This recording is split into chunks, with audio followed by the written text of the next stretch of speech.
preferred Xbox product manager for Microsoft. Here at E3, we're showing 200 games that will be available by the end of this holiday season. Some of the great games that are coming real soon. Dead to Rights from Namco will be out in the next few weeks for Xbox. If you love Max Payne, you're going to love Dead to Rights. And then in the holiday season, we've got a few big games. Star Wars Knights of the Old Republic. That's going to be the first big role-playing game on Xbox. Panzer Dragoon from Sega, where you get on this great dragon and fly through these beautiful fantasy worlds. And this game, Blink's running behind me, which is really the first 4D character-based game on any platform. And when we say 4D, we're introducing the element of time for the first time. For people that make a choice in a game, they can actually reverse those choices or even pause the game in the middle of their gameplay and take a different path in their game experience.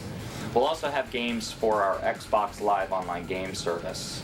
Some launch titles include Unreal Championship, where you can get 16 guys in the same arena just with big heavy guns and just blast people to shame. We'll also have some football games, big sports games. Midtown Madness 3 racing game for Microsoft will be on Xbox Live. Xbox Live is Microsoft's online gaming service that really unites all gamers from around the world into one online game service. So for the first time, we're going to put with one password, you get access to the world of games, but you also get some really cool service features. Every single Xbox Live game allows you to find your friends easily, kind of like your buddy list. So if I'm online and you come online, I'll be notified that you're online, and you'll be notified that I'm online, and we can find each other very easily. Secondly, voice will work across every Xbox Live game. So no matter what game we're playing, if you have the Xbox communicator, you're going to be able to talk. We're going to be able to talk to each other as we're playing games. So Star Wars Galaxies will be on Xbox Live. It's one of the most anticipated massively multiplayer games of all time. Because there's no better way to play than to find people out in the universe who have similar interests as you and whose butt you want to kick. I'm Alex Trowers. I'm the designer at Lost Toys. Lost Toys is a small company in Guildford set up by a bunch of ex-Bullfrog people. We've been going about 3 years now, and the game is Battle Engine Aquila, and it's a first-person shooter set in the future. Now, unlike other first-person shooters where it's you versus a bunch of guys, it's you and a bunch of guys versus a bunch of guys. And when I say bunch, I actually do mean hundreds. So what we tried to do is create an entire battle in which you're just one small cog in the whole battle machine. Now, you're a pretty important cog because the battle engine is the most powerful, most advanced unit on the battlefield. It's got two modes of operation. Firstly, it's a walker, a big four-legged walker with very big firepower. Secondly, it can transform into a jet and be used to fly around for quick relocation, maneuverability and dogfighting enemy fighters. I've also got these enemy landing craft which are setting down and dropping tanks off on the beach. Now what you're about to see, hopefully, is my friendly guys have seen all this happening and are doing their own thing. I've got no way of telling them what they do, so it's not like a real-time strategy game or anything like that.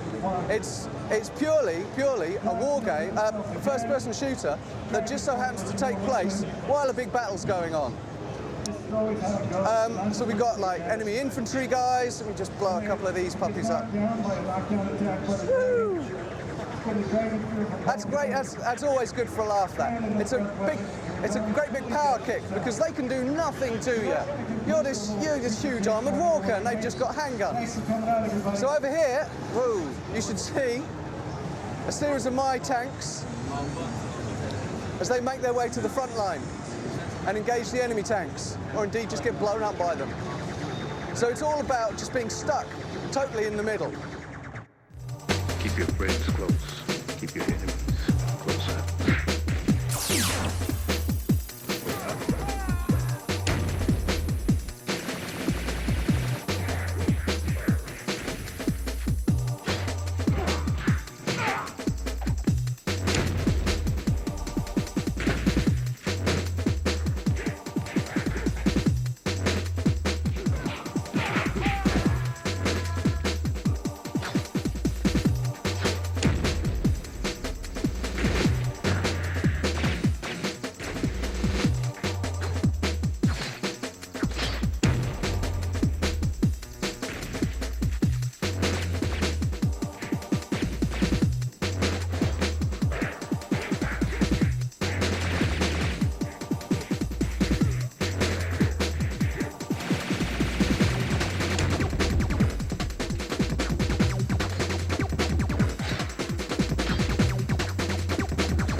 Ooh, so exciting.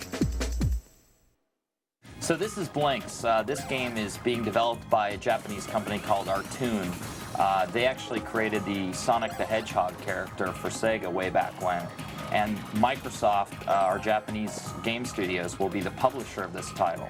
It'll come out this fall, and as you can see, you're a time sweeper, a cute little cat that runs around across 40 different levels. You can see the detail in the character. He's very cute. You can see the reflections in the goggles there. And what makes this game really cool is it's the first 4D game, character-based platform game on any video game system. So you can see the controls on the screen. You've actually got a rewind, fast forward, pause, stop, and play button. It's almost like a TiVo game, if you're familiar with that. It allows you to manipulate time for the very first time. So, John, I'll turn it over to you, and you can tell us what we're doing. Sure.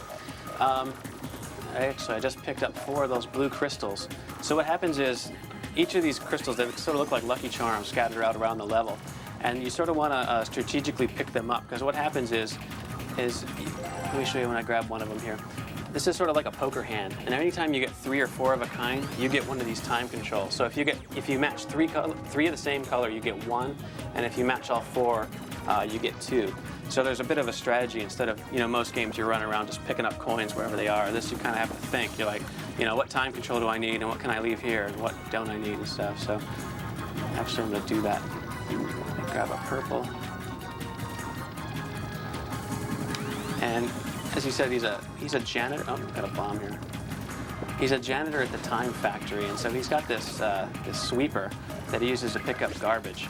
And the garbage serves 2 purposes. He can either, as you see, you can throw it at enemies by blowing it back out the front of the sweeper. And at the end of the level, you can actually trade the garbage in for more gold. So if you think any of these parts are particularly hard because there's a guy there or there's, the barrel's running around, at any time you bring up this menu by hitting your blue button, and you can just select on over and hit pause. Now the game state just stops, so that guy stays right where he is, and he's real easy to hit when he's not moving. So I hit him with garbage, and now these barrels, they're stopped too. So you can hit all these guys, and it goes back to normal. And you've toasted these guys. Any person who attains complete mastery reveals their presence of mind in every action.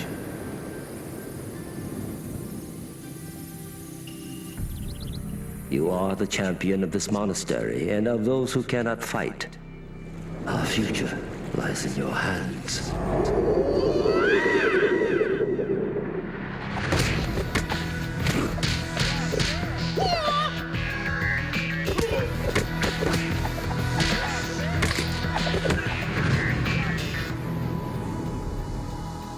You have betrayed my father and me.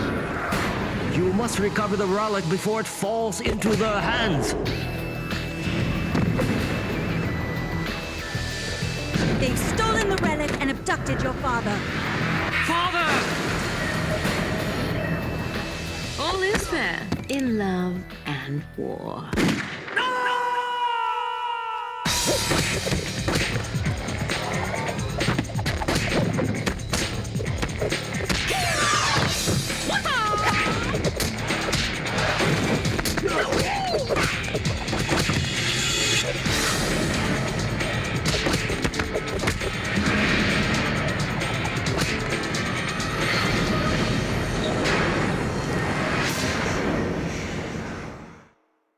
Hi, I'm David Hufford, Xbox Product Manager. I'm John Lunaway. I'm one of the PR account representatives on Xbox and Microsoft games. So now we're going to show you Brute Force. This game is from Digital Anvil, the guys who created Starlancer on the PC and are also working on Freelancer, one of the big games here of the show for the personal computer. But this is Brute Force. It's been called in the United States the next Halo. It's a squad-based game, and you can see right away that Brute Force comes with some darn big guns. So I'm going to turn it over to John and let John roll you through the demo. Okay, great. Now, we're just basically waiting through a story sequence here. But as David said, it's a tactical-based team shooter, And it's more of a thinking man's shooter. Like if you think of Halo, you're just one person. In Brute Force, you're always controlling these 4 characters. And any time you can switch between any of the 4 characters, and you can also command any of the 4 characters. Let me get in real close on a couple of these to show you the detail of the characters. This is Hawk you're looking at now. She's our scout. She's really nimble and quick, and she has this cloaking ability that she can turn invisible, kind of like the Predator. I'm going to tell him to wait here. Stay here. Will do. Yes. Aye, aye, Captain. And I'm going to take Hawk. She's our scout. And as I said before, she's got this stealth, Predator-like ability. She can turn invisible. So she's going to come up around this corner here just to make sure the coast is clear. See if you can sneak around and get a better look at that thing. And as you can see, there's a few enemies over there. So what we want to do, and now, as you also see, is the stealth up here is one of her special abilities, and it runs down if you stay using it too long. So what we'll do is we'll bring her out, and we'll switch over to Flint. She's our sniper. Now the plan is here, while she's the sniper and we can start, you know, pegging off these guys, we're going to have Tex waiting in the corner just in case these guys start zooming around. He can just open fire and light these guys up. Cool. So let's, Target down. oops. Nice shot. That. He had a bit of a leak. Or at least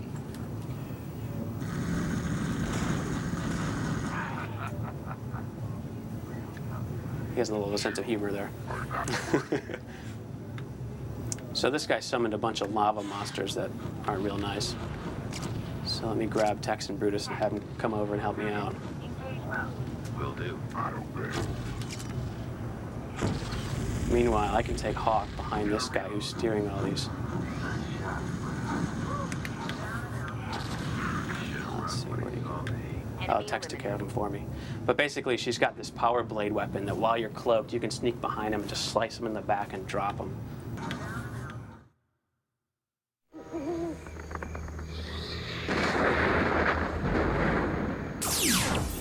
You're new, not to mention hideous. Somebody beat you with a whole tree full of ugly sticks. What? No fearsome words about how I'm going to die in agony or that I shall rue the day that I crossed your path? Speak now, or forever hold your... Okay, you're fast.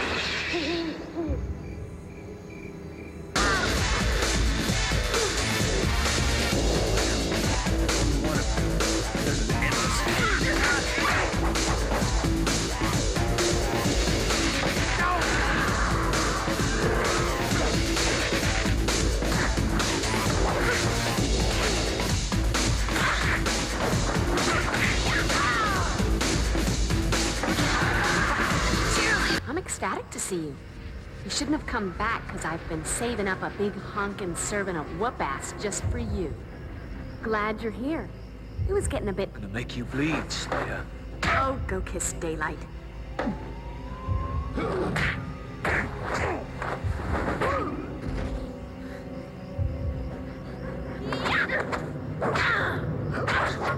Right, Slayer. It's to be fisticuffs.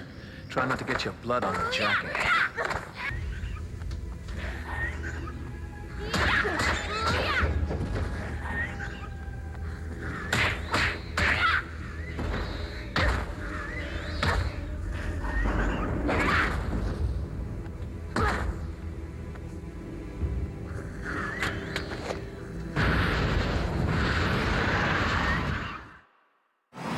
Hi there, my name's Guy Wilday, and this is Colin McRae Rally 3, the new Colin McRae Rally game.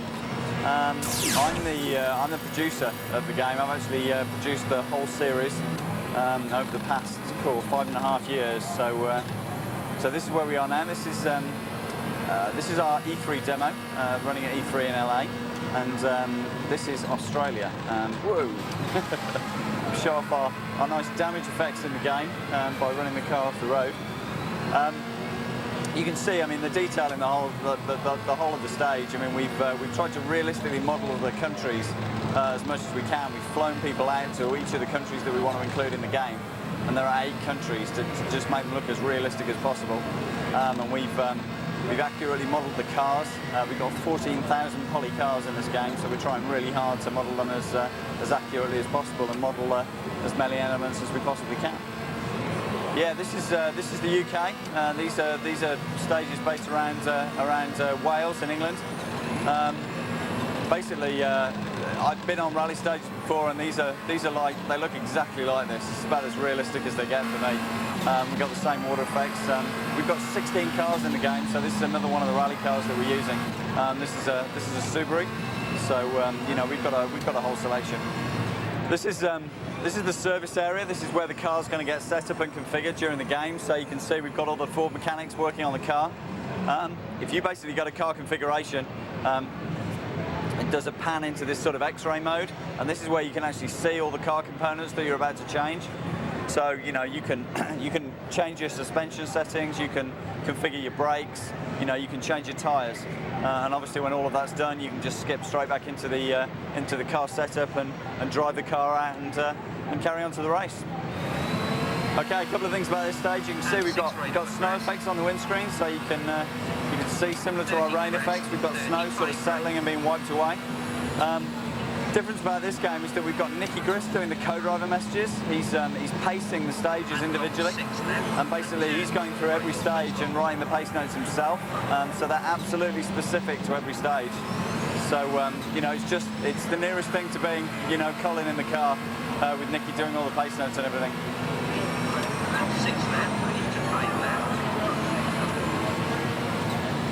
Is that okay? Drive this for a bit. This feels pretty nice. Is there anything else you can tell us about snow and getting it together, or give us between the specifics of this stage? What can I tell you? I can tell you we're going onto a lake here. Tell us about that. Yeah, basically this is going onto an ice lake. You'll see the surface change completely, and this becomes really, really slippery.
gonna crush you like a fucking bug.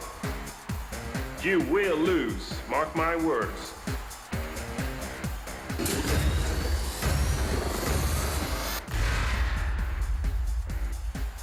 Two, one.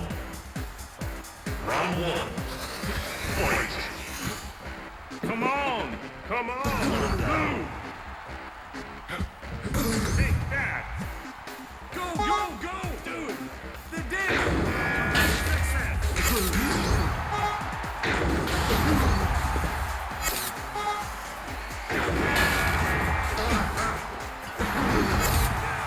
Sweet dreams! Jeez! The dance! I wanna see blood! What's up? You bastard! I'm a leader! That felt so good. Secure! Giving up already?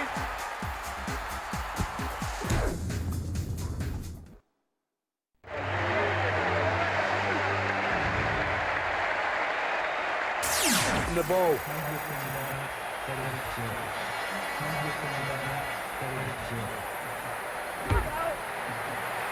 That shot came from some way out, but he had a bit of trouble getting to it for some reason.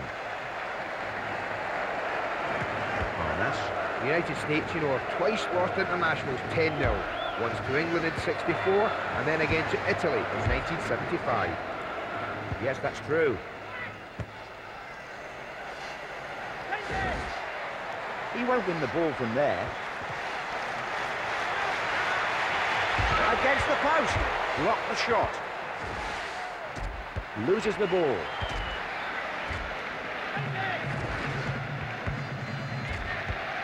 Hits it away. Donovan. Luck favours the... Scott Lane, I worked for Interplay Entertainment. I was the producer on Hunter the Reckoning. Loading up a church scene right now. What happened is you've just escorted a little girl through a graveyard. You got to get her safely to her parents. And what you're going to see now is yourself entering the church with the little girl. All of our movies are done in engine, so it's not like a full motion video or anything where we cut in or out. Hunter takes place in the world of darkness. This is pretty cool. It gives us a lot of creative fun to bring inanimate objects to life, deal with the real Gothic world, and let our artists have a lot of creativity. What you're seeing here is her teddy bear was dropped. The spirit has possessed her. It's freaked out. This is the second boss of the game, and now I have to put an end to him. Along the way, you can pick up special weapons. I just grabbed a shotgun. Now I have a double-barrel shotgun. As you'll see, the monsters flash when you just start to damage them. They spit poison blood at you. We have power-ups around the place. Right now, what I'm doing is healing myself a little bit. And hunters also have the ability to cast magic spells, which I'm doing right now. I just cast what we call Cleave. It enchants my sword, does a lot more damage, and really starts putting hurt on the bad guys. Okay, we're loading up our sewers level. We have a few, the game you work your way through sewers underground to get into the prison. And I'm playing our Raver character. She's like the martial artist of the group. She can do knife attacks, kick. She carries a couple pistols. She's really, really fast. Her magic is more oriented towards speed, so she can just jet through the building. You're seeing some poison rats chasing me down there. This is at the point of the game where we start introducing guard zombies who carry pistols, so they have ranged attacks. Let me kill some of these so I don't die. And we start introducing some tougher weapons, like the pump-action shotgun. You can get off a lot more rounds with this.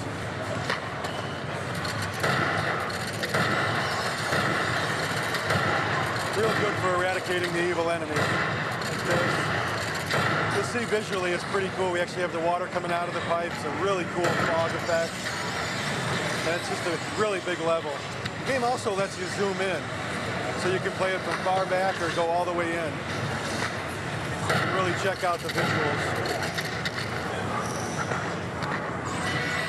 See if I can do it. You can hear the music kicking in. The music's all set to kick in when we have the more bad guys on the screen, action music will kick in. If it gets quieter, you'll just hear ambient sounds. See if I can find a machine gun. I think there's one right around here.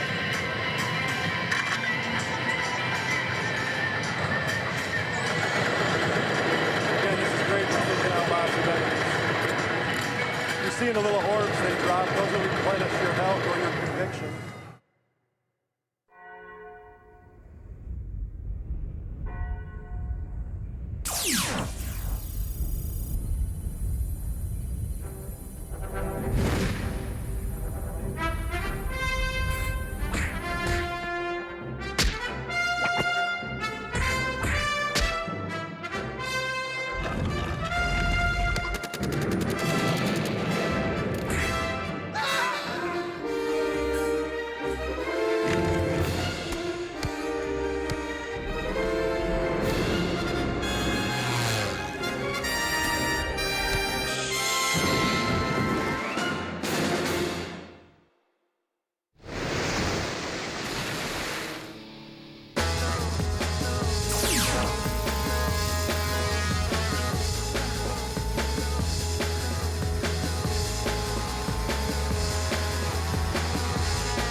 Kung Fu Chaos is made by a company over in the UK called Just Add Monsters, which was recently picked up by Argonaut. Now, as you see, the style of this game is very much the 70s Kung Fu flick. You even got like the film grain and the music and the cheesy setup and all that good stuff. And now the basis of it is you're actually in these Kung Fu movies. It's show you some of the environments real quick. This crazy director, he's trying to make the ultimate martial arts film, and that's really what these fighters are. So, and he's sort of cheap too, so he's going to go and just sneak his way onto other movie sets. So, I mean, here's Kung Fu on the Titanic set, here's Kung Fu in sort of like Jurassic Park set. So, and there's all kinds of other levels that you're going to be able to unlock that we're not going to show here.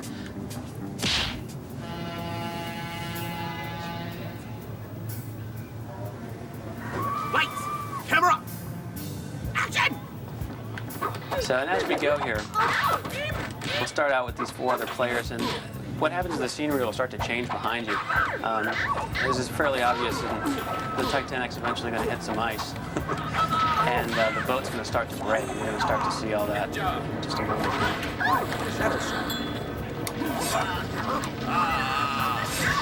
That's just my boat! You're on this one! Roll the ice in their faces! Welcome to Loserville.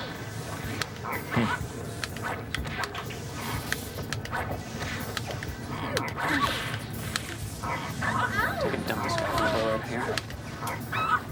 And you always see the director pop up at different times to tell you where to go. So he'll tell you when you need to jump, and when you need to move, and where you need to hit. And you can even pick up. Nice.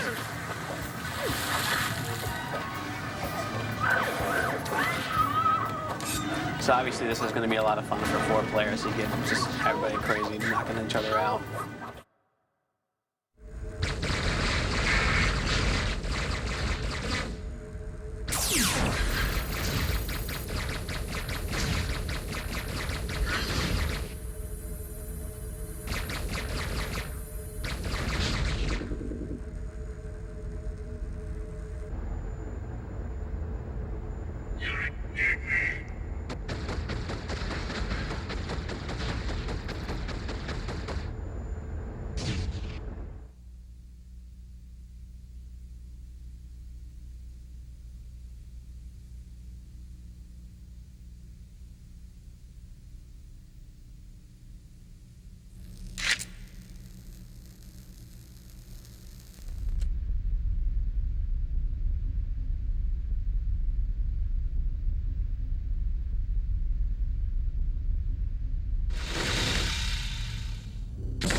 right. I'm the producer on Matt Hoffman's Pro BMX 2. Basically, the gist of the game is that you're on a road trip with 10 other BMX pros, and we actually did a real road trip back in November where we traveled from Chicago to Dallas.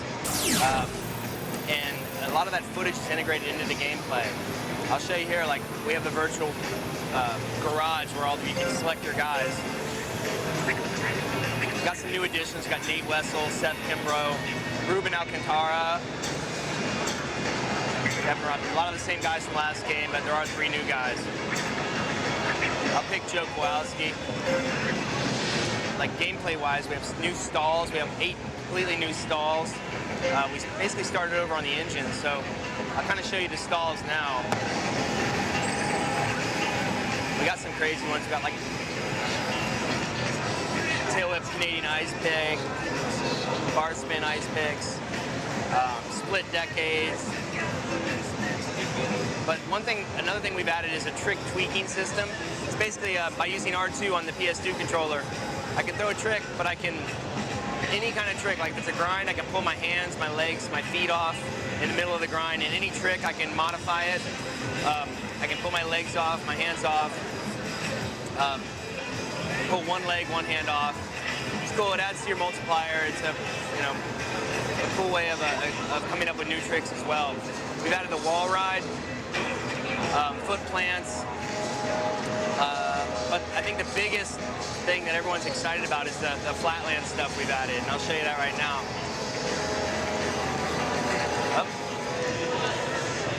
So you can see our models look pretty rad. He's got like a blunt in the ear,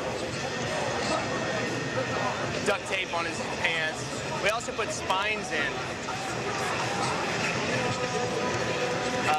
But I'll show you some of that flatland now. You can hold the flatland in any, like there's 3 different hold frames for every trick. And you score more as you're holding the flatland tricks. Like I'm holding it right now. Let go. I'll show you like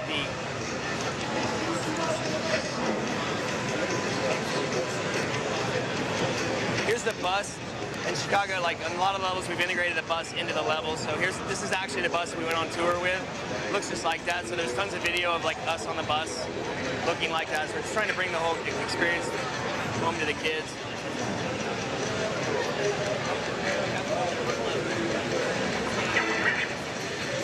I'll show you the kiss of death. Wait.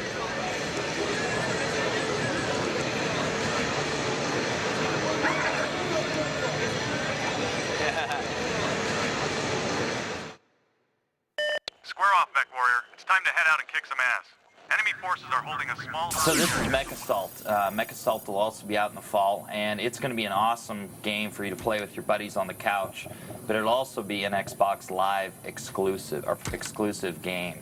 So you can get online and play with your buddies, and as you're playing with them, you can also use the Xbox voice communicator to talk to each other. It comes from us, from the guys that did FASA, that obviously have been making mech games for years and years, the Mech Warrior franchise being the most popular of those titles. And John's going to take us into the game. Cool. Now right away you can see we have, you can tell the scale of this game. So you're this mech towering over these people who are unfortunately under my feet. And as you see, there's these tanks that don't like me very much. They're all coming out of this tunnel that's over here. So what we can do is we can just collapse this tunnel and make sure none of those guys come out of it anymore.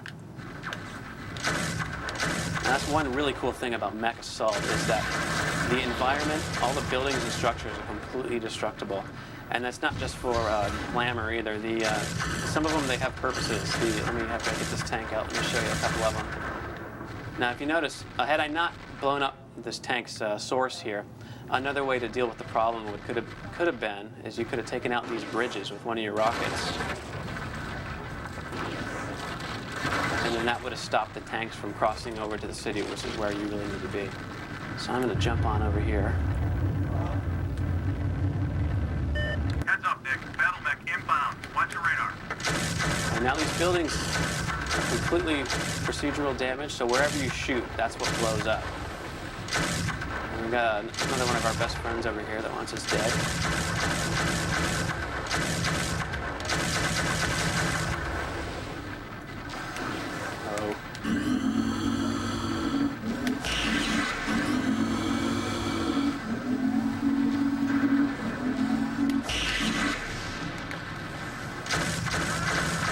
Now, each of these mechs is based on an engine that's a nuclear core. In other words, it's going to blow up real nice.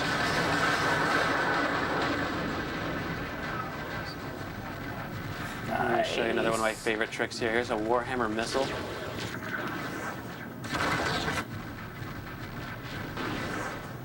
And again, you're not just blowing up buildings for fun, although you could.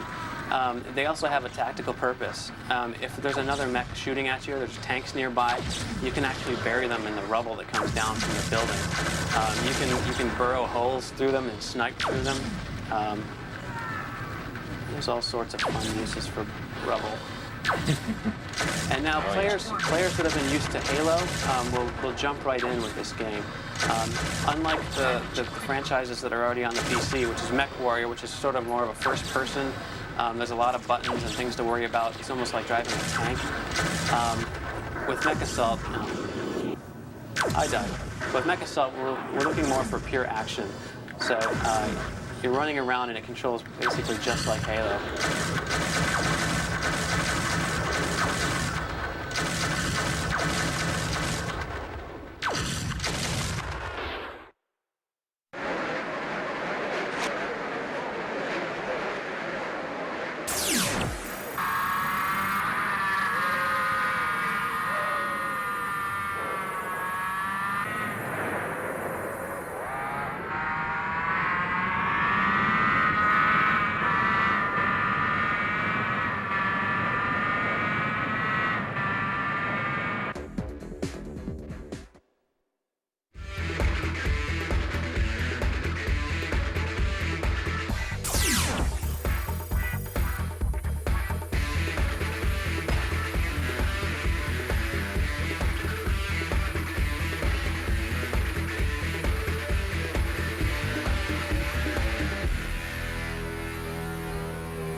He's not out swinging his nibblick on the back nine at St. Andrews. Rummy O'Doul likes to kick back and pass out in his own vomit.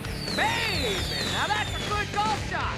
Just wait till you see what I do after a hole-in-one. To make an eagle! Just kidding, apart. Oh, this is worse than the prison shower! Sailing from the rough and tumble, crime-ridden inner city streets of Beverly Hills, wannabe rapper Ice Trey. I can pull my hair out. That ball was hit with a serious vengeance. Oh, there must be something going on at home. Ooh, I'm off the hook. That's where it is. It's off the hook.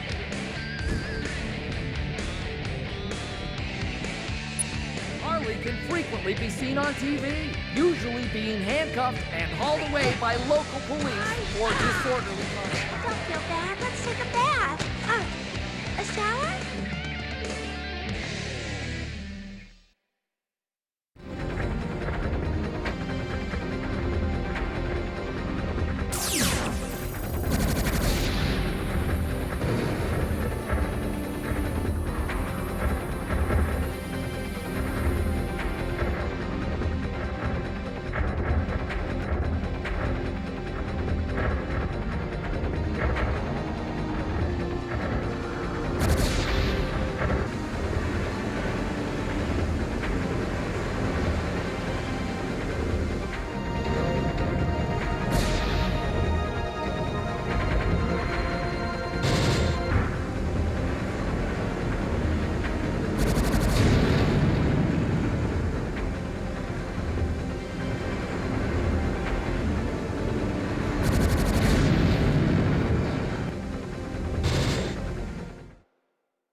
out, El Diablo. Ah, she wasn't even trying to score.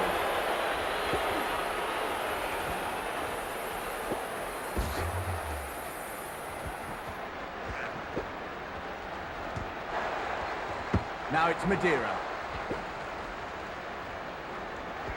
It's Duke. Oh, the pass is cut off.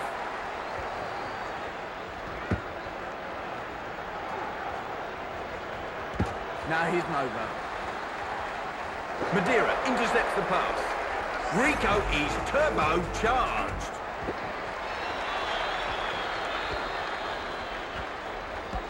Oh, look at... Ground ball. Giambi catches this one in the air for the out. That one swung on and hit in the air to deep left field.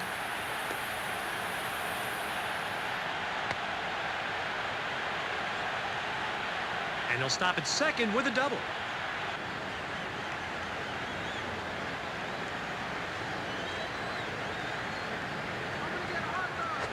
Line drive. Into left field, a base hit.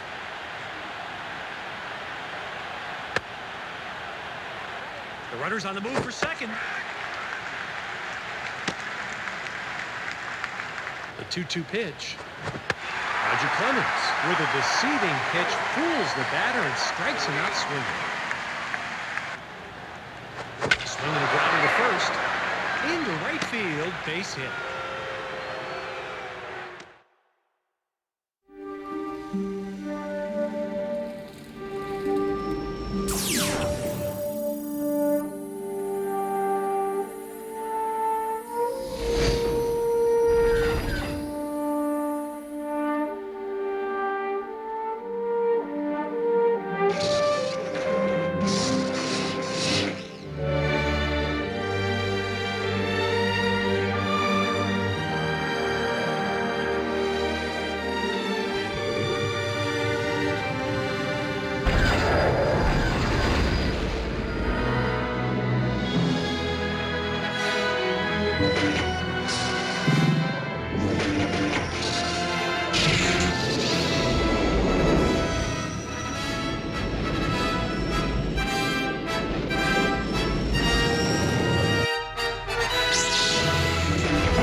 Experience the sensation as you freely control a heavy armor vertical tank.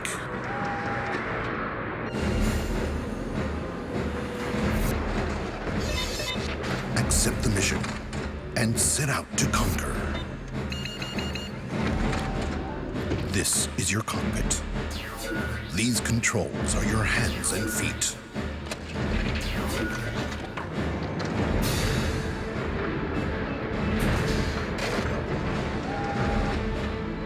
Quickly sight the enemy and lock on.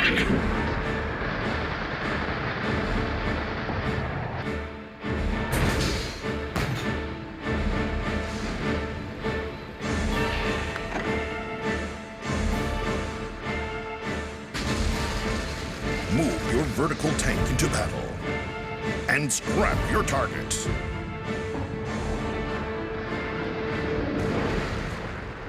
Challenge of combat. Steel Battalion.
What have you got?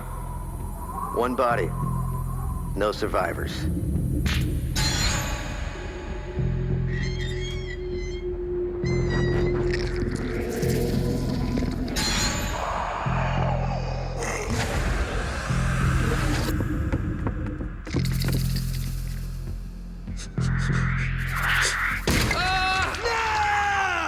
What we're dealing with isn't human.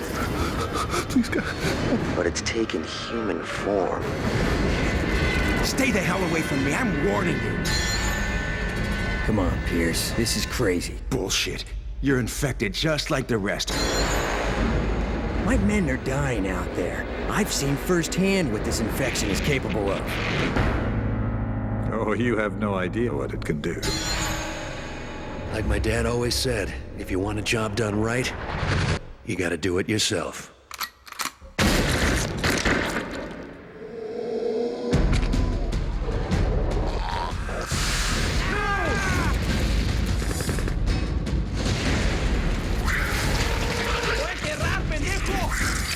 You're out of your league here, Blake.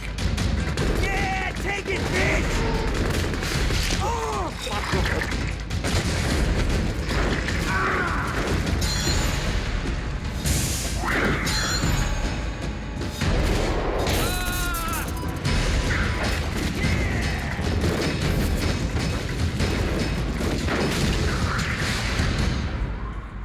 Game over, Whitley.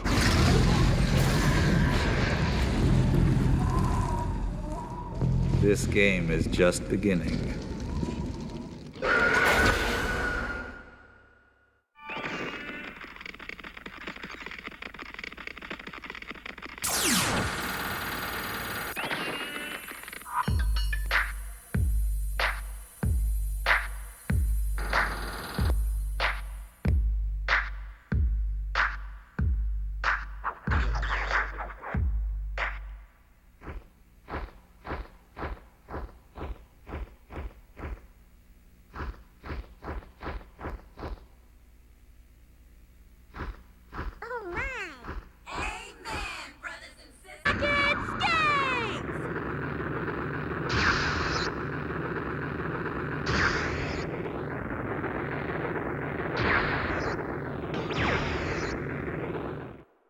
Hi everyone, my name is Matthew. I'm a producer on Splinter Cell. So what I can see here, there is a guard behind these curtains, You can see the lighting effects that are quite amazing.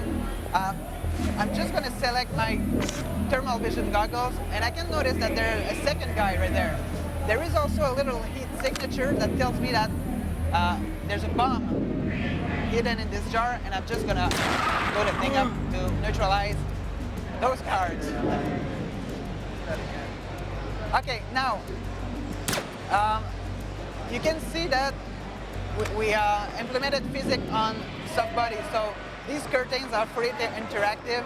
You can, I'm just going to show you what happens when I'm throwing a grenade on these curtains.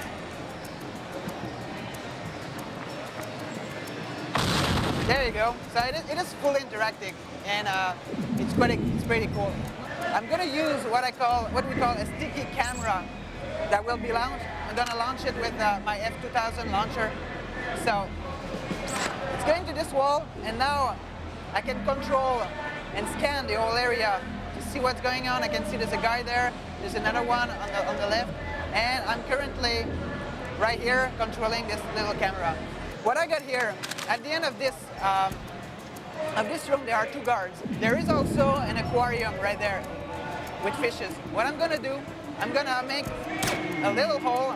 You see the water going down, and it creates a little water puddle on the floor. I'm gonna shoot another one and create a bigger water puddle. Now, what I can do is to select what I call a sticky shocker that gives electric shocks to the enemy. I'm gonna wait until the guard are looking for me, and once they got both feet into the water puddle, I just have to neutralize them. There's another one who was down in the water. I'm just gonna shoot at him. There you go. So this is a non-lethal weapon, which is really useful because when you sneak around the highest rank of national security, you need to do that without leaving a trace. So you really need this kind of gadget. Notice once again the dynamic lighting provided by the games. Everything is fully interactive.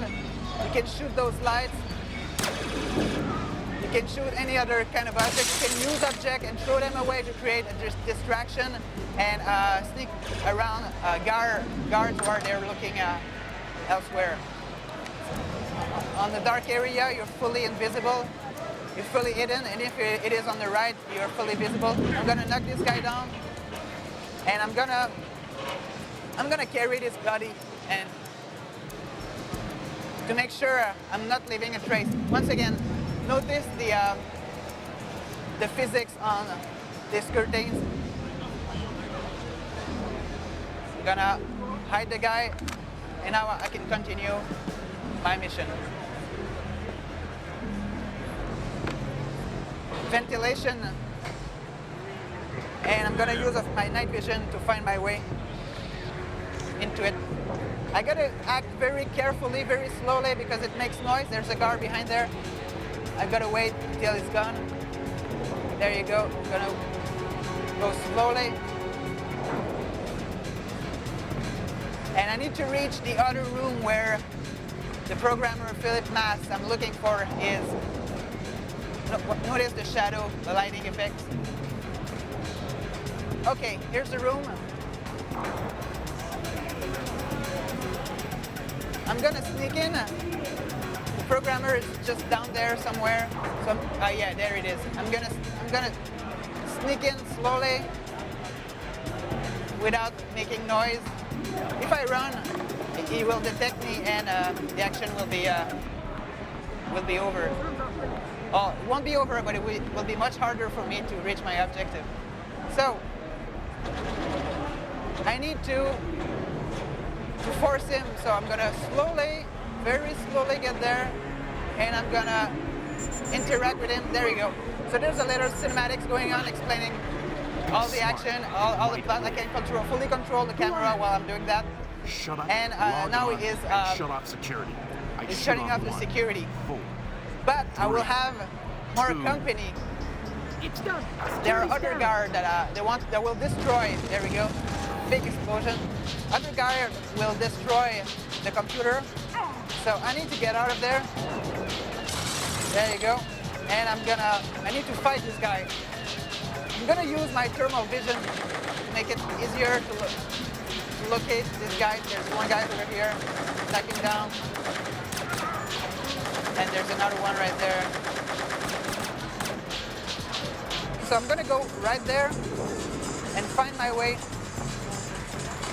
to get my secondary objective, which are the destruction of the missile launcher.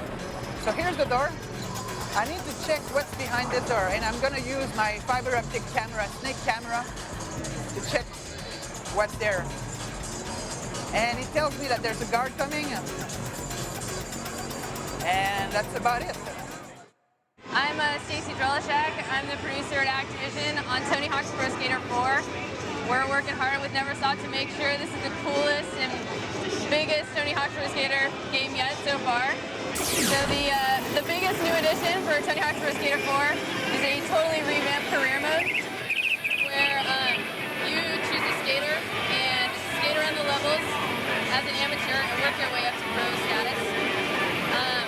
The biggest thing you'll notice first off is that when you enter career mode, there's no time limit. You're skating around in free skate, figuring out where your favorite places are, learning all your tricks and the new modes.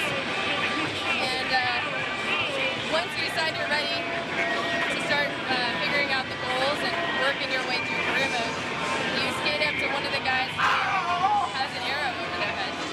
So this is a totally new way that the goals are presented. You skate up to a guy, press a button, and some of these people are pedestrians, other people are pro skaters in the game as well, and they'll beckon you over, hey, come check this out. It could be Rodney Mullen talking to you or one of the other pedestrians, and there'll be voiceover for all the skaters in the game. So they'll present the goal to you this way, and this is one of our all new goals. It's called the combo goal, where you have to collect COMBO all in one combo. Oh, which I failed to do. But you can go into the pause menu and press retry last goal. It puts you right back at the beginning of the goal. You can try it over and over again. Oops. And over again. See if I can do it. Oh, failing. Anyway, so in Pro Skater 4, we have some of the goals that you're used to seeing in the Pro Skater series, like collect the letters of skate, get a high score, but we also have a ton of new goals. This career mode is huge. There's plenty of things for you to do and try and see all over the giant levels. This is another one of our new goals. We call it Skatress, where this is actually Steve Caballero, and he is presenting this goal to me. He's doing a demo, and there's a bunch of guys hanging around, and he needs to do the tricks as they call them out. So this is a way to teach everybody the new tricks in the game and make sure that there isn't a lot of button mashing going on, and you really know what tricks you're trying to pull off. So it's sort of a tutorial type goal. So as the tricks come up on the bottom of the screen, you do the tricks to progress. And also, you'll notice that there's a ramp on the screen that wasn't there before. So when you do some of the goals and complete them, new geometry is added to the level. You can go into the pause menu. And once you've completed that goal, you can turn that geometry on and off. So you can decide whether you like that ramp there or you don't like that ramp there, whether it helps your line or hurts your lines, and it makes the levels more adaptable, and you're able to change it up. So another one of our new features is called a spine transfer, where it allows you to go up one side of the ramp and come back down the other side of the ramp when you push the trigger button. So this goal helps you learn the spine transfer. This photographer is asking me to do a spine transfer in a cannonball. He's gonna...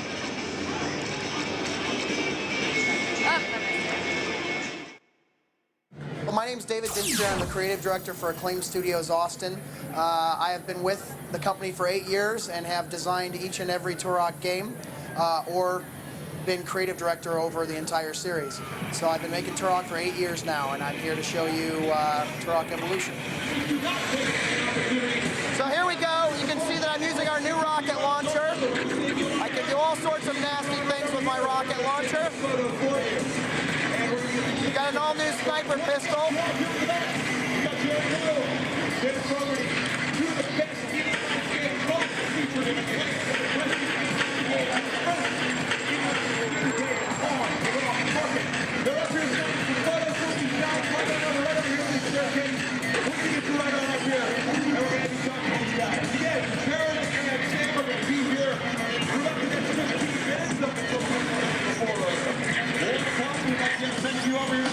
rock and roll. Move your way on down. Here is a flame that you bring to the future. This is an early look at our new swarm bore weapon. Come on over, talk to these guys. They're cool. This is hell. Just like on into the stage.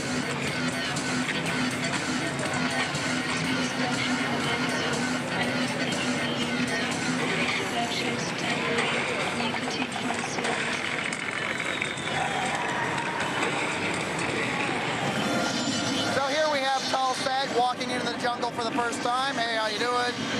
He's kind of chucking in there. Now the first thing that you'll want to notice as we get into the game here is how the plant life reacts to the other life in the game. So you'll see this little compy running through, and look at how the plant life reacts to his touch. Everything moves around and shakes. Even the blades of grass react to my touch. So anytime I move through the environment, I create motion and sound that enemies can react to. If you look around, you'll see a lot of just very subtle swaying motions in the world. Everything's very alive. It looks very real. Moving on.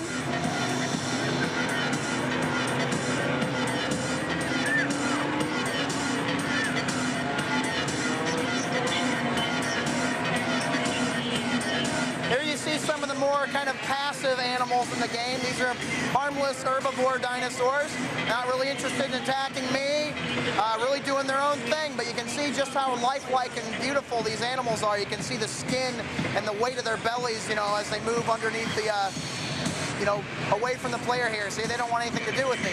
Now, one of the important things about creating an environment with this level of interaction is that you can use it as a tool in the game. So you can see how that becomes quite useful.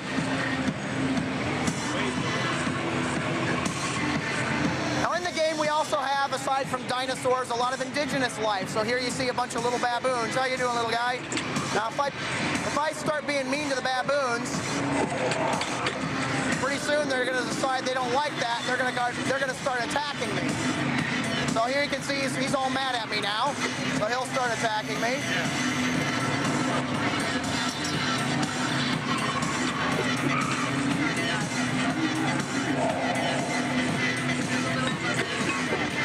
Now as I move through here,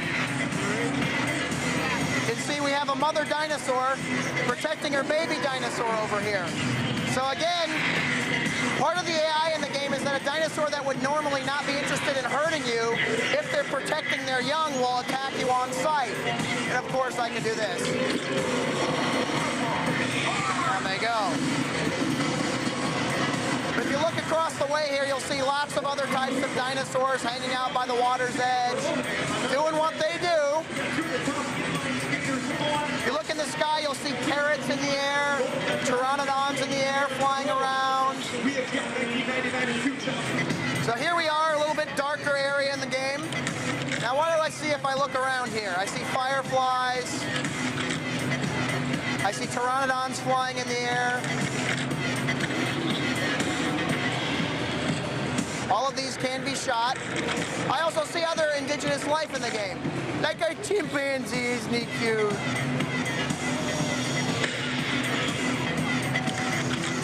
You can be mean to any of the monkeys you want to in the game. It's up to you.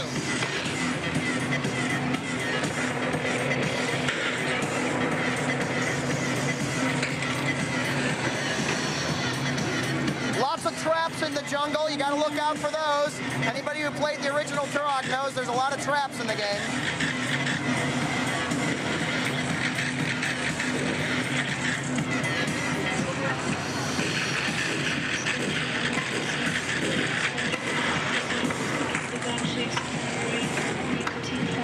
Near miss.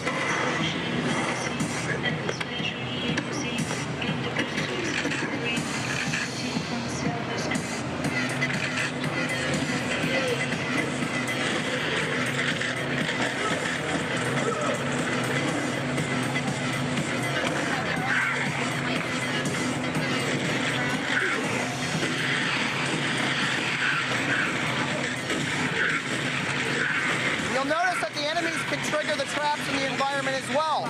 That's an advantage the player has. Thank you. Oh, you're welcome. For example, if I know the position of a trap and I can lure an enemy into it, they're going to take the hit from the trap instead of me. So that becomes very useful in the game. My name's Glenn Miner. I work at Digital Extremes, and I'm one of the developers of Unreal Championship. We're trying to get to be what is the premier first-person shooter on the Xbox this fall. When Microsoft Xbox goes online, we think everybody is going to be playing Unreal Championship. First thing is, what we've done to make it really good is there are 48 different characters to choose from, and it's very themed. So if you'll see on the screen right now, this is the Nightmare homeworld, and there's 8 different characters to choose from. And we have 5 different homeworlds. So if I can get across to the other side there, this is the Alien homeworld. Each homeworld is not only host to a race, but has all the locales for the game are themed to each homeworld. And we have the automatons, the robots, they have their own like mechanized planet.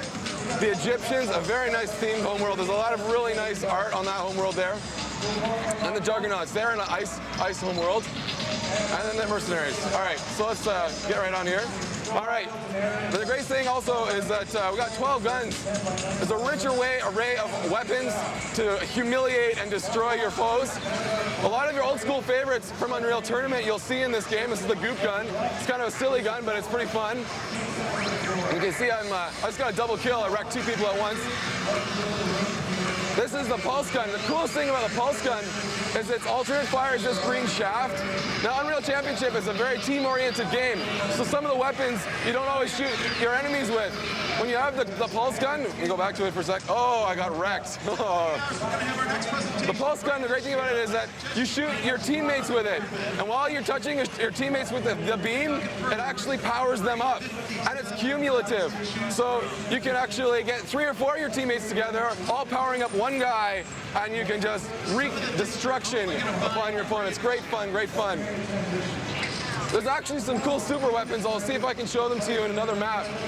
There's this one weapon. There's a satellite above some of the maps, and with the weapon, you can tag a spot, and the ion cannon on the satellite will send down this huge beam of energy and make a big explosion. It's very exciting. I'll show you that map in a second. As you can see, it's pretty tight, pretty action-oriented game. And the AI is pretty good. Oh, did you see that guy was flying? He was on fire. Oh, my arm got blown off. Oh my God. Very, very, very satisfying when you actually manage to kill somebody. You know, he's been spanking you for a couple hours. You're way ahead, but you actually finally get him, and you get to cut his arms off or something when you kill him. That's very, very satisfying. This is one of the Egyptian maps. Some of the architecture in this is absolutely stunning. Beautiful particle effects. Absolutely beautiful. And you can see here the water. Check this water out. This is really cool tech. It's kind of rippling. When I run through it, see how it's rippling more? It actually reflects what's happening in the water somewhat. Very, very interesting. Some of the graphics in this game we think are head and shoulders above whatever else you'll see in a first-person shooter these days. This game type is a new game type we've added. You'll get your old school favorites like Deathmatch, Capture the Flag, Team Deathmatch. But this one I'm playing right now is called Double Domination. It's a variant on one of the original Domination game modes, and it's quite fun. What happens is there's 2 domination points in the map, and you're playing with your team trying to dominate both points. If you actually manage to control both points for 10 seconds, you get a point. Your team gets a point. It gets really frantic, though, because when one team has the domination point, they get the second one, a timer will start counting down, and the announcer will be counting down, and you'll have to run frantically to get there before your time runs out.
I'm Dan Vivoli. I'm the VP of Marketing at Nvidia.